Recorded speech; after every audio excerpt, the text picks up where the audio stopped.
Levantaré mi bandera, estando en mi país o estando allá afuera, porque para mí, mira, no existen fronteras.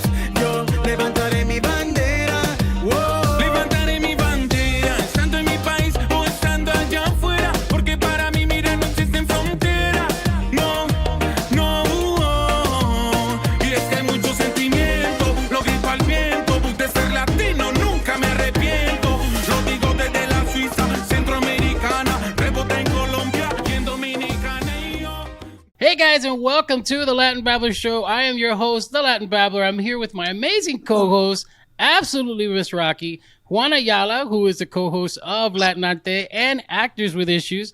And joining us is our very special guest who literally needs no introduction, but she's amazing, multi-talented, triple threat. She's a singer, she's an author, she has her own podcast, Exactly Amara, and is a television host of a new show on Fuse, Don't Cancel Me. Amara La Negra, welcome to the show. Hi, super excited to be with you guys. Thank you so much for all the love and support. And actually, let me tell you that you guys are having a VIP exclusive because I am literally here at one of my doctor's appointment checking out on my girls. Amazing. And I was like, mira, no matter what, I can't miss this interview. So I'm going to give them the exclusive of coming to the clinic with me. Yes. That is Thank amazing. you. That is so awesome. Thank Yes. you, Queen. Honey, so since we're at the doctor's office, I wanted to tell you, how is, the pregnancy? How are you finding motherhood already? I mean, you look amazing. We're having twins. We're all excited for you. So tell us, how has that process been so far? Mira, this is a very new, it's exciting, it's scary. I'm nervous, I'm anxious, I'm worried. I'm all types of things. I'm an only child. It's my first time coming from an immigrant mother. My mom came to this country by herself, so I never grew up around any cousins or anything like that. So this is like a very, very new journey for me. Learning my body now. My body now is transforming into motherhood. Now I'm starting to get the back pains and the pelvic pains, and my stomach is moving all the time, and it's a lot happening. But I feel very blessed. I'm very excited to see myself now as a mother. Awesome. That's you look crazy. amazing, Yes. darling. Thank Yeah, you. you do. Like every picture that she posts on Instagram or on social media looks absolutely Fabulous city. ravishing. Seriously. Like you Ah, She's glowing. gracias. It's the glow. It's the glow. I'm actually Yeah. very happy. yeah, That no kidding. melanin, girl. I saw the That melanin. podcast that you had with Wilder Valderrama where you guys are talking about parenthood. That was actually really cool. I thank you. And you know what? I love the fact that I was able to hear some advice, but in this case, from the father's perspective.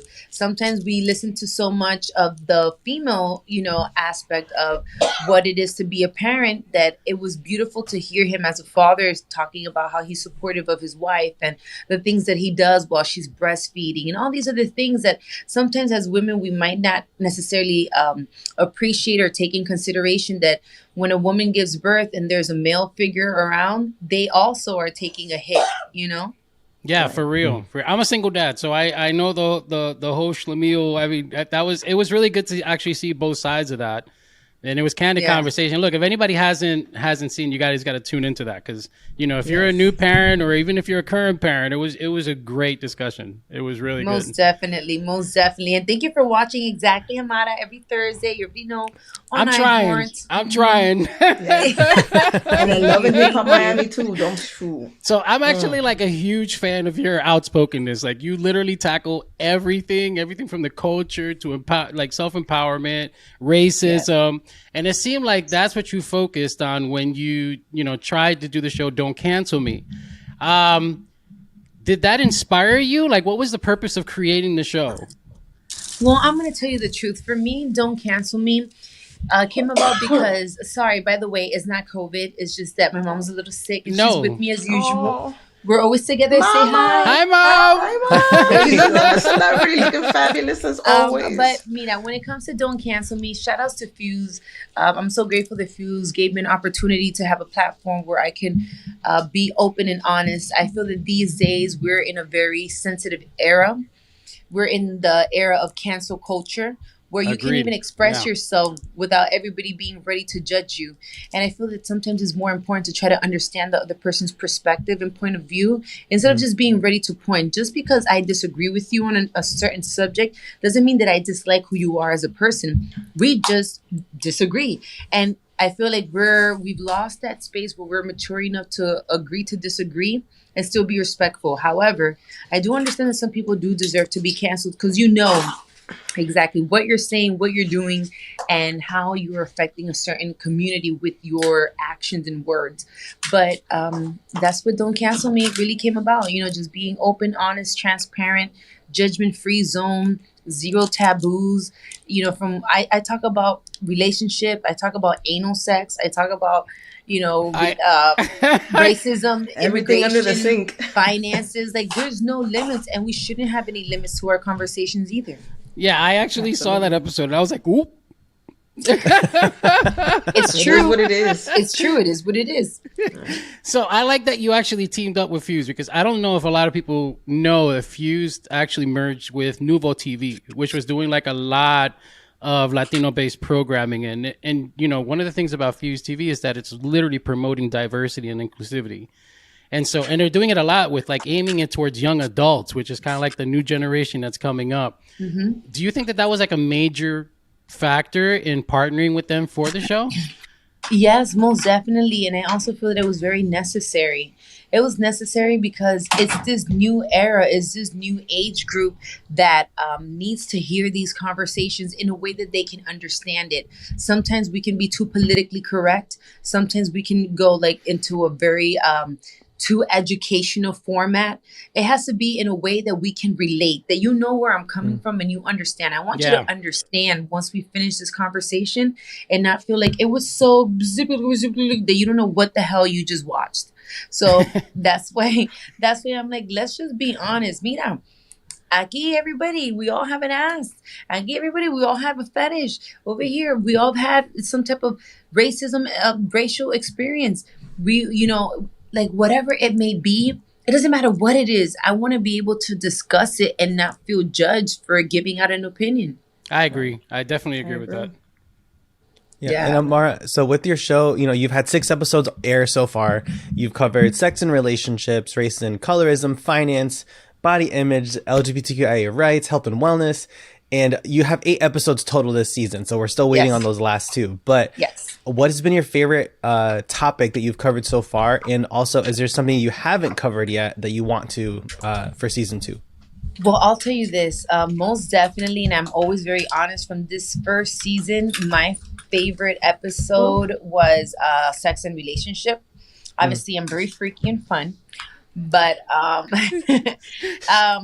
the LGBTQ community, you know, that one was a very good one too, because it made me, you know, connect a little bit more from the emotional aspect of it. I feel that, you know, not that I didn't already know, but it just hits different when you see someone crying, you know, in your face right there, and you can see the hurt in their eyes from all the backlash and the disrespect and your own family not accepting you and just all the mistreat, all that type of stuff just because of your sexual preference. It doesn't make you, you know, a bad person. It doesn't make you a good person. It just makes you human. So just being able to see that was something that really hit home for me. But the sex and relationship one was one that was very interesting to me, because when we had the OnlyFans influencer, I won't say that OnlyFans is a bad platform, but I'll say that at a moment in time, I just felt like all the girls that were there, oh, you're probably, you know, you're this, you're that. I had my own perspective of it, like, oh, you don't want to work at the low. And then when I saw that you're making $600,000 a month, wow. Like with evidence, not like, oh, this is what I'm making. No, like look at my, like 6 every figures. month I make They brought receipts. 600,000 off OnlyFans, and she is a wife. She is a Navy veteran. She has her doctors, well educated. Like, she has her beautiful kids, and she's creating generational wealth with that money for her children. So I just feel like I had a different respect. And it made me be less judgmental as well. So those were two of my favorites so far. Are there things that I want to touch? Yes, I say that one of my dreams is to be able to sit down with someone from the KKK. I am interested in being able to get deep down and dirty and find out, without judging you, judgment free, I won't cancel you. Why do you feel this way? Who taught you this? I believe that. All these things, I want to know. I want to get in your head. I want to understand those things. I want to get into religion respectfully. And it is a very sensitive topic, but I want to get into all those things without feeling judged. I just want to understand. Yeah, and I agree with you, because I know that, like, you go on Facebook, you go on Twitter, you have these conversations with people, and it's left or right. You're either left or right. And if you follow one way or another, you're automatically thrown into the garbage by the other group, and then you have to stick with your side. There's just never any like understanding that, okay, you have an open ear, I have an open ear. Let's understand what's going on, so that we can, like, at least as a human race, figure out where we're coming from. You know, where the ideology is. I want to hit more into immigration. You know, my mom came to this country through the Mexican border. Okay. One thing is when you say it, and another one is when you experience it. She ended up living in Texas. She ended up living in Panama. She ended up living in many countries just to be able to get here to Miami. The things that I heard, the things that she expressed, that she saw women getting raped, all types of things. I want to talk to someone that has lived the experience. I want to be able to share those perspectives with my generation that may not understand the details of, because a lot of people are like, oh, why do immigrants come over here? And they're taking our jobs and you're taking in this. And it's like, let's be less judgmental. And how about if we try to put ourselves in their shoes? Let's try to understand that side of the story. There's many topics that we could talk about on Don't Cancel Me. I mean, it's endless. I saw a post on Instagram. This is one topic that I definitely wanted to touch on. And I'm going to read it. It says, I want my children to inherit land and business. I want to break the poor mentality cycle. I want to make a difference. I'm willing to sacrifice myself for them. I'm willing to sacrifice my youth, my time, work like a beast, sleepless nights, stressful mornings to make a difference in my future, one signature at a time. Now, I have lived by this for the last 14 years. Like I people will complain that I never sleep, that I never relax, I never take a break, especially my co-hosts. They're always, complaining to me about it. And I think every time I bring this issue in my family circle, or even in some of the circles in the Latino community, I get like a lot of negativity about it. It seems like I should be put, learn my place, or that I should be, I have to fit the status quo, that I'm not Latino enough, I'm somehow blanquito if I decide I want to pursue more than, what everybody else in my family or even my friends, why do you feel it's so important to start breaking these cycles, especially in the Latino community?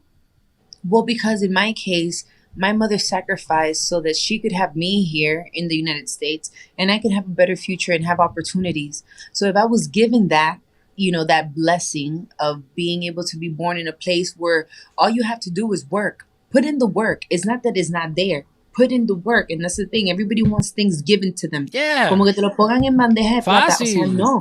Tienes que trabajar. Todas las oportunidades are there. Just work. Or whether it is work to study, work on your craft, work. The possibilities are endless.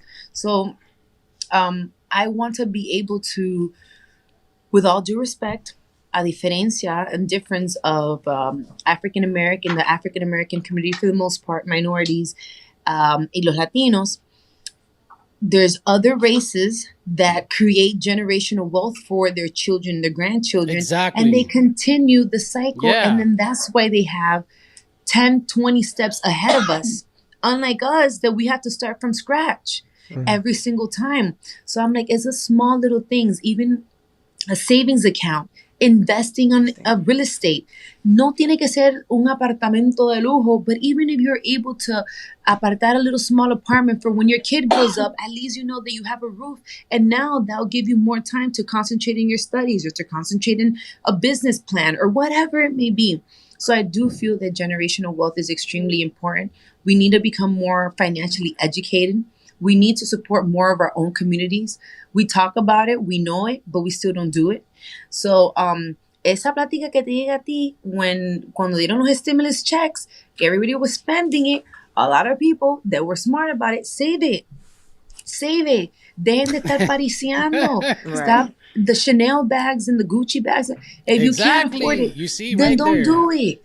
Right. See, we live in a world where we're so busy trying to showcase this fake life of greatness and how bougie and all the great things that we have thanks to social media that we forget what really matters. Right. I agree. And then what happens is you put the burden, like for instance, Juan's first generational. So his parents worked really hard, and now it's upon him to try to break the cycle. Mind you, like my dad is incredibly financially literate. Like he has learned so much. He's a genius, and he got his real estate license during the housing boom. He flipped a couple houses. He owns land. He came to this country at 19 years old and worked his way from a dishwasher to the executive chef of a restaurant in Connecticut, and then left that entirely. He bought a landscaping business that was already like in place. Like he's done so much, and like the way I see it, and it frustrates me a lot when people my age whose parents are well off or are successful slack off, because I'm like, imagine me, my dad coming to this country at such a young age and doing all of that and getting all the success he has. Like what a slap in the face would it be for me to then just be like, I'm gonna go spend this stimulus check, I'm gonna slack off and do this and that, you know? Like when we got the stimulus checks, I was like, I'm gonna go back to class, I'm gonna open an Acorns account. I'm like, I don't know anything about a lot of finance stuff, but I'm like, there are apps out there where you can just do it from your phone. Acorns, Robinhood, it's easy. Like it's really not hard, and people treat it like it's such a far out there thing. You know, it's so frustrating, but it's like to honor our family, you know? You know what's funny too? I in my podcast, Exactly Amara, I said that I wanted my kids to struggle, and a lot of people ate my ass up for me saying that I wanted to see my kids struggle. And when I meant that, I meant I cleaned houses with my mom. I sold flowers in the stop signs with my mom. I did a whole bunch of things that my children won't necessarily have to do, but I want them to do. I will be right there watching you. Even if we don't have to, I'm going to take you to somebody's house and I'm going to make you work for them $5, and you're going to clean these toilets, and you're going to clean this floor, and you're going to do it, and you're going to hate it. And I'm going to be like, you tuve lo que tú ves Exactly. lo que tú ves. For like an example. Right. As an example, absolutely. I don't want them to feel that because I am successful. Yeah, you know, mommy has it. Yeah, you got, no, you're going to do it too, because I need you to sweat. I need you to suffer. I need you to understand the sacrifices that your grandmother did, that I did, that you will have. You won't have to, but I just want you to value money. I want you to value sacrifice. I want you to understand what it is to have work ethic. All those things, a lot of these kids these days, no longer, to my understanding, I feel like it's been lost. It's been lost because everything is being given to them. A lot of, you know, these kids. So I want to keep the same pattern. It worked for me. Give them that example. Absolutely. Well, we talk about real estate investments, and I know you started your new Airbnb in DR. So tell us a little bit about that. How's that going for you so far? Bueno, talking about those things, I have always been a fan of cement block. I've been a fan of Okay. And I like secure money. To me, you may not have money to do many things, but everybody needs a place to live. Correct. And that's why I'm a fan of real estate, because it's something that you can also pass down. It's something that also financially the value goes up. And nothing. I went to the Dominican Republic during the pandemic. I had a little bit of money saved up, and I told my mom, mira, yo tengo que hacer algo. I have to do something with this money. No es mucho. It's a little something, pero I already know que si during the pandemic, if I just leave this money here, lo voy a gastar. I'm going to spend it somehow y después no lo voy a ver, because that's what happens. You get a check and then you're like, where did the money go? I don't even realize when I spent it. So I went to DR. I found out some properties. I invested. I actually bought 3 apartments, because a lot of people don't know, you know, DR doesn't have any home taxes. So once you buy something, it belongs to you. Unlike here, you have home taxes, and for life, you will continue to pay. There's pre-construction properties that you can buy that people don't know about here. There's many things you can do. So I went and I bought 3, and I currently have 8. And I literally went to DR now and came back y me acabo de comprar una finca, 2 acres. And I'm going to put it on Airbnb. If you want to do your weddings, 15s, whatever, everything to me is money. Whatever you want, mi amor, we have a villa aquí, we got everything. You want to bring un puerco asado, you can do that right here. Whatever you want, where's the money? There you go. So yeah, I love being able to do real estate. I wish that I could do it here in the States. Maybe later on in the future. I just feel that the Caribbean is, it's just one of those places that it's a little bit untapped and people kind of ignore in that financial aspect. Especially DR, because a lot of people just think DR is just a vacation spot. They don't realize you could actually DR live nicely. Punta Cana. I'm like, you know, Punta Cana. I'm like, dude, DR is huge. You have Huandolio, you have Jarabacoa, you have Nahua, you have a whole bunch of places. That everybody's like, oh, Punta Cana. Like, Punta Cana. Punta Cana. I gotta go. I gotta check it out. Never been, so I gotta go. Yeah. Definitely. All right, so let's have some fun. So you got 60 seconds to answer as many of these questions as you possibly can. All right, go for it. All right, you ready? Yeah. So we, you know, one of the things about this is we've always had this battle online, and we're gonna see who wins this time. So who wins? Okay. Let's see. Tostones or fried yuca? Tostones. Ah, she's my favorite already. Mango or mofongo? Mango. Boca Chica or Punta Cana? Boca Chica. Oh, see? It's kind of get. It just feels good. If you only had one vacation left in your lifetime, where would you go?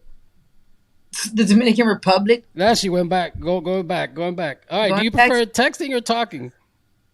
Texting. Last song that you actually downloaded. Oh, you lost me there. She's gonna have to go through quite a few. People hey, you got Apple Music, you download music and stuff like that. Actually, the last that I downloaded wasn't music. It was my actual podcast. Exactly, Amara. Every Thursday on iHeartRadio. Oh, look at that. Promo. There we go. All right, who has it easier, women or men? Men.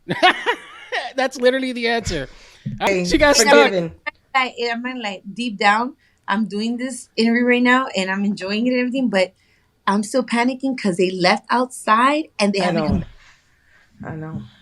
What does this mean? Is there something wrong? Oh my God, I can't. No, never assume it's wrong. Never assume it's wrong. I know, but that's my women intuition all the time. Something is wrong. Oh my gosh. Okay, well, anyways, I'm trying to keep it together. Maybe they went in, they saw you doing the interview, and they were like, you know what, we'll just come back out. Yeah. I know that's what they said. No, come back now. Please don't make me worry about my business. Listen, we'll wrap it up for you, my darling. If anybody wants to follow you, where can they find you? Yes, guys, most definitely. Go follow me at Amara La Negra ALN. Amara La Negra ALN. By the way, don't cancel me on Fuse with your girl, Amara La Negra. Exactly, Amara, on iHeartRadio, my podcast. All that information is on the bio on my Instagram. Check me out at Amara Airbnb if you want to know how to invest in the Dominican Republic. I got you. Yeah. Also, stay tuned for my children's book, Amarita's Way. We're working out second edition coming out this year. Check me out also on Love and Hip Hop Miami. I am working on the 4th season, part 2 now, and I'm always booked, busy, and blessed. Gloria a Dios. Awesome. That's awesome. Love it. All right, folks, that is our show. You can listen to it pretty much anywhere. Neighborhood Radio on radio89.com and on every streaming podcast that you can possibly think of. We're now on YouTube, so subscribe to this channel as you're listening to this interview and go to our website, www.latinbabbler.com. I'm the Latin Babbler along with the crew, and we're out. Desde Nicaragua hasta Costa Rica, con esta canción todo mundo se identifica. Llamen a los chilenos y a los cubanos, llamen a Puerto Rico y a los mexicanos, que ya se armó la rumba. Desde Panamá hasta Ecuador, vámonos a Perú y luego hasta Salvador. Que se escuche en Brasil y Argentina. Yo quiero un grito de mi gente latina y levantaré mi bandera, estando en mi país o estando allá afuera, porque para mí, mira, no existen fronteras.